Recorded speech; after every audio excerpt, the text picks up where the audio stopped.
Moi, c'est Brozo Kenny Dominique.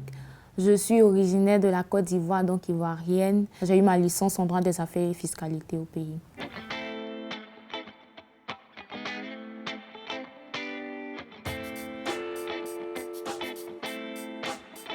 On accueille des personnes, des primo-arrivants, des personnes qui arrivent en Belgique, qui viennent de pays en guerre, qui viennent d'autres cultures. Et alors, l'idée, c'est de les accompagner pendant ces processus-là pour s'insérer dans le monde du travail et dans le monde, au niveau social aussi, dans la culture d'accueil. Et alors, ces processus-là, c'est de l'interculturalité, parce qu'il va falloir tout un processus d'adaptation, de comprendre les codes, et de la culture, et alors on les accompagne. Quand on arrive, ici, on est beaucoup perturbé.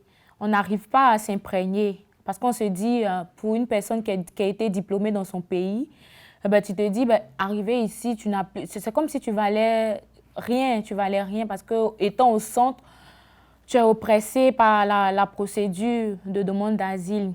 Et quand tu viens ici à la formation d'AFICO, là, on t'apprend à avoir confiance en toi. Ça, c'est le premier point. Et le second point, on te fait comprendre que ce que tu vis est normal. Mais juste que c'est une phase, ça va passer. C'est un processus qui va passer.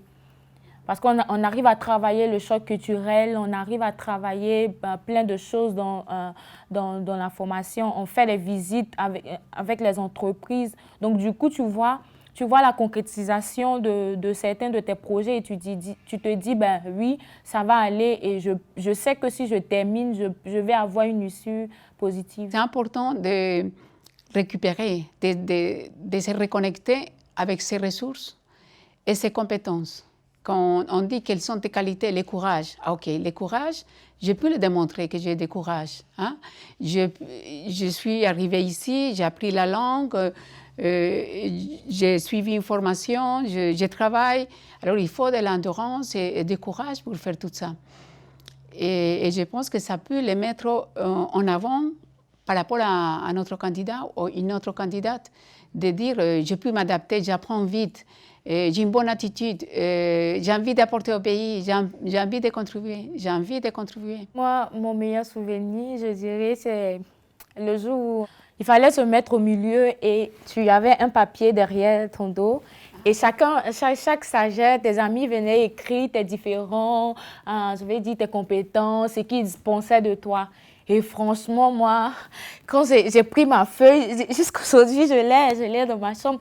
Quand j'ai pris ma feuille, j'ai regardé, mais j'ai dit, non, je ne savais pas que j'avais ces qualités, je ne savais pas que je dégageais cela autour de moi. Parce que, franchement, c'est chouette de savoir qu'une personne qui est pareille comme toi te dit, tu es courageuse, tu es battante. Notre objectif, finalement, c'est qu'il devient autonome. Et elle-même, elle a mis en place tout son projet.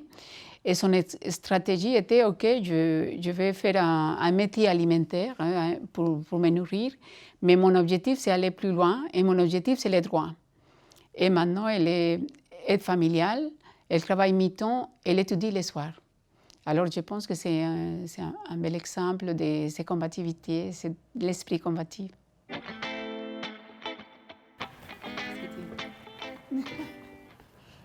Moi, j'ai mis sympa parce que, comme je disais tantôt, j'ai beaucoup appris dans cette formation et je dirais que c'est mon leitmotiv en gros. Donc, c'est quelque chose de très important et sympa pour moi. Mais pour moi, c'est toujours une expérience passionnante. Et alors, je pense qu'il y a la passion pour le travail. Il y a la passion que le stagiaire me transmet aussi, ses richesses.